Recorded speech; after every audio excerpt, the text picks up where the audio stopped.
This feels pretty weird saying this close to Christmas, but I f***ing love Easter eggs. Not the awkwardly angled chocolatey novelties though, the even more delicious movie ones that see a billion nods and winks inserted into your favourite films over the course of the year. Marvel are credited with really popularising the modern obsession with them, but Star Wars does them just as well, if not better. Ever since Lucas subtly inserted the name of his first film, THX 1138, into A New Hope, the franchise has revelled in cheeky references and in-jokes, and The Last Jedi, well, it has absolutely loads, so we had best get cracking. I'm Adam from Whatculture.com, and here are 31 Easter eggs from Star Wars Episode 8, The Last Jedi. Yes, 31.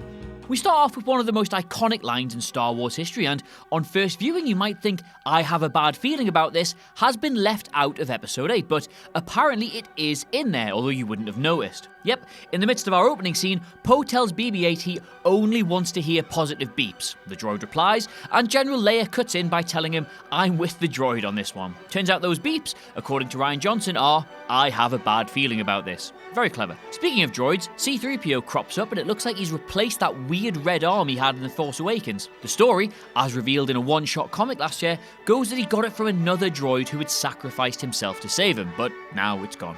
That's not the only little nod during our opening scene, as we hear that Leia's command ship is actually called the Raddus, a clear reference to Admiral Raddus, the Mon Calamari officer who heroically commands the fleet during the Battle of Scarif in Rogue One. A lovely touch, even if it does then see Admiral Akbar blown out into space. Over to Planet Luke now, and the rather jarring use of the term laser sword by, of all people, a Jedi. No idea how that ended up in the script, but it's a reference to George Lucas's original name for lightsabers that was even in the first draft of the original Star Wars script. Weirdly, he actually still calls him that in interviews, the big nerd.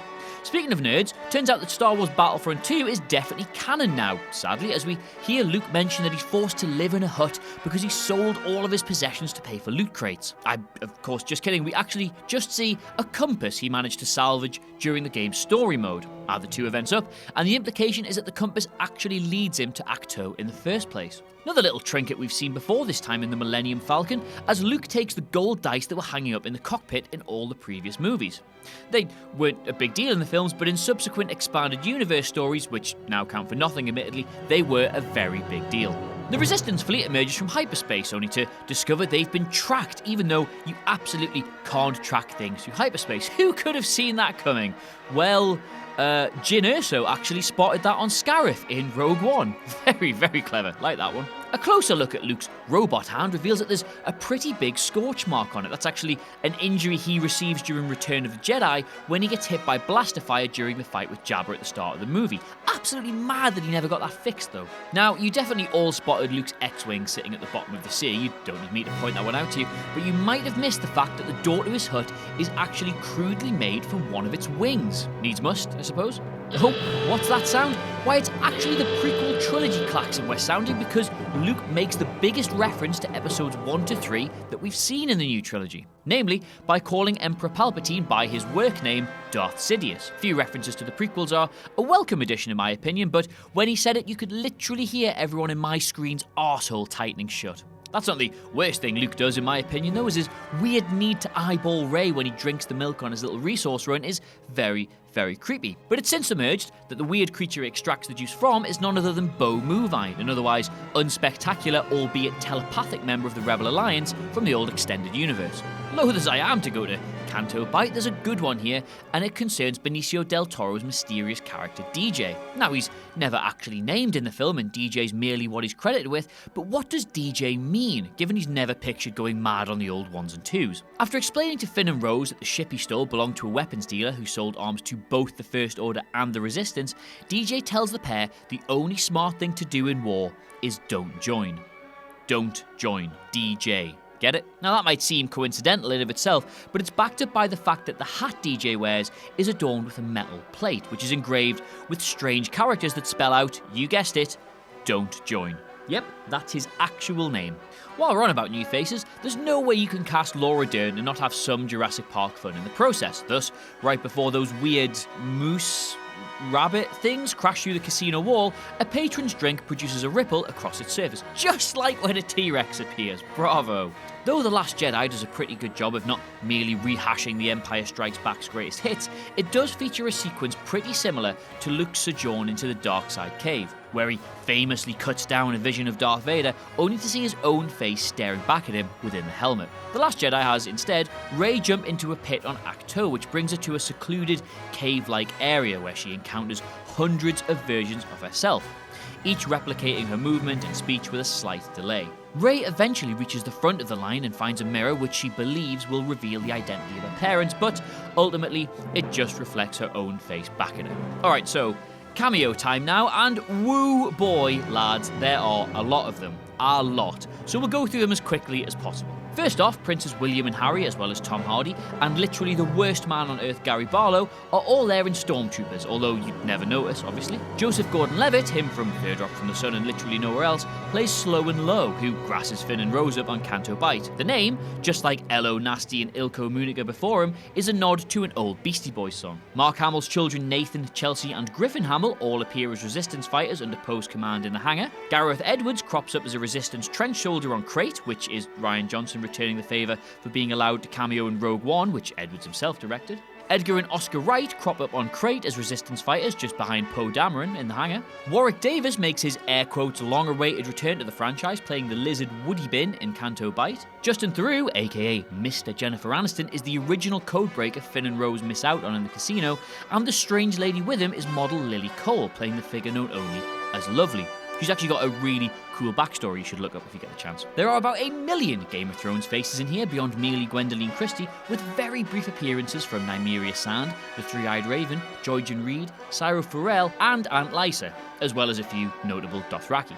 And apparently Michaela Cole, Ellie Goulding, and James Corden are all in there as Resistance fighters as well, but like could I see any of them. Oh, and finally, Carrie Fisher's beloved dog Gary makes his debut in the franchise, propping up the bar on Canto Bight. No, you're crying.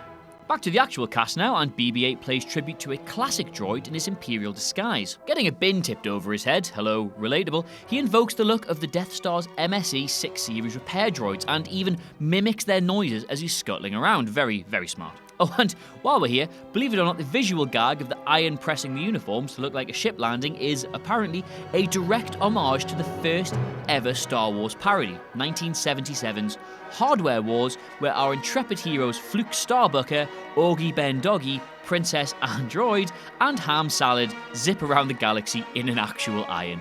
No, really. After a small mishap and Mary Poppins moment, General Leia returns to her bridge to defuse the situation with Poe. Her medical clothing is, very subtly, a direct tribute to her original costume in A New Hope when she first showed she knew exactly how to handle a blaster. Just in case you'd forgotten what she looked like though, the appearance of the classic Princess Leia hologram is a fun callback to the earlier days of the series, with Leia's hologram begging, "Help me, Obi-Wan Kenobi, you're my only hope." It's especially poignant to see Luke being reminded of the very beginning of his journey, even if it is, as he says, a cheap trick. Another nice little callback to the original trilogy, although this time an audio one, as Kylo Ren is soundtracked by a few bars of the Imperial March as he enters Snoke's throne room. Plus he, starts choking out commanders just like Grandad used to do.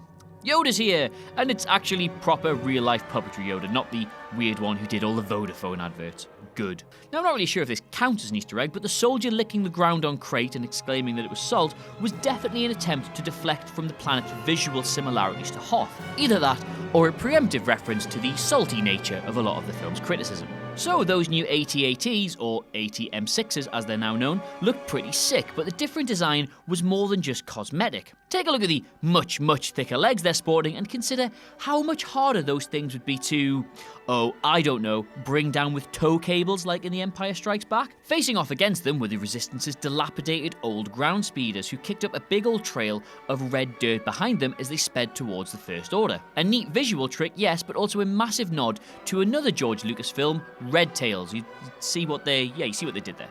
At the conclusion of Luke's final standoff against Kylo Ren, it's revealed that Luke was never physically there and had been merely using the Force to project a visage of himself. A clever surprise, but one for which there are numerous clues. For starters, Luke appears as an idealised version of himself, sporting the destroyed blue lightsaber and black, well-groomed hair rather than his greyer, scruffier appearance in reality. Then there's the fact he appeared in the Resistance hideout out of nowhere, and finally, the fact he left no footprints on the ground. The biggest callback of the whole film, though, comes at the culmination recreation of this fight, where Luke faces up his former apprentice and tells him that if he strikes him down, he'll never go away.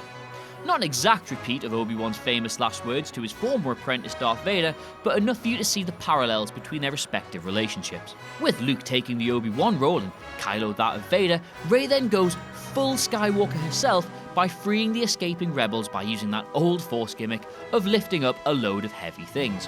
A key component of Yoda's training in The Empire Strikes Back. Oh, and before I forget Yoda, it's also worth pointing out that the old master manages to play one last trick on his former apprentice before the end, telling Luke that it's okay to burn the library because there's nothing in there Rey doesn't already possess. Luke takes this to mean that she's learned everything she can and resolves to project himself there to help him escape, but in reality, Yoda just means she's stolen the books and is keeping them on the Falcon, as we see later on. Classic Yoda. That's it for Luke though, and in a moment of terrific visual and thematic poetry George Lucas himself would have been proud of, The Last Jedi concludes with Luke Skywalker transforming into a Force ghost and leaving the physical plane of existence, all while staring at two beautiful twin suns. This perfectly mirrors an early scene from A New Hope where Luke stares at the binary sunset on Tatooine, bringing his character full circle in a visually stunning manner. And it's that same scene from A New Hope that's invoked again with the movie's closing shot, that of a young boy on Canto Bight looking up at the stars and beginning to wonder about the great conflict that's raging in the galaxy and his place in it all, just as Luke did some 40 years ago. Though the Star Wars movies have never been one for including post-credit scenes, those who stuck around for a few minutes of The Last Jedis were greeted with a tasteful, touching tribute to the late Carrie Fisher. After the first batch of credits, the words, "In loving memory of our princess, Carrie Fisher," appear on screen, providing a small but poignant recognition of Fisher's iconic work on the franchise and how dearly she's going to be missed moving forward. So that's all we could find on First Watch, but no doubt there are loads that we've missed. If you spotted any, shout them out in the comments, and while you're here, give us the old thumb up and subscribe for more high-quality nerdery in the future. Until next time, I've been Adam from Whatculture.com, and I'll see you soon. Well, would you look at that? You got all the way to the end of the video, and your mother said you'd amount to nothing. What are the chances? While you're here, why not watch one of our other many, possibly quite good channels, or watch another video which will be largely in the same vein as the quality content you've just endured. Go on then.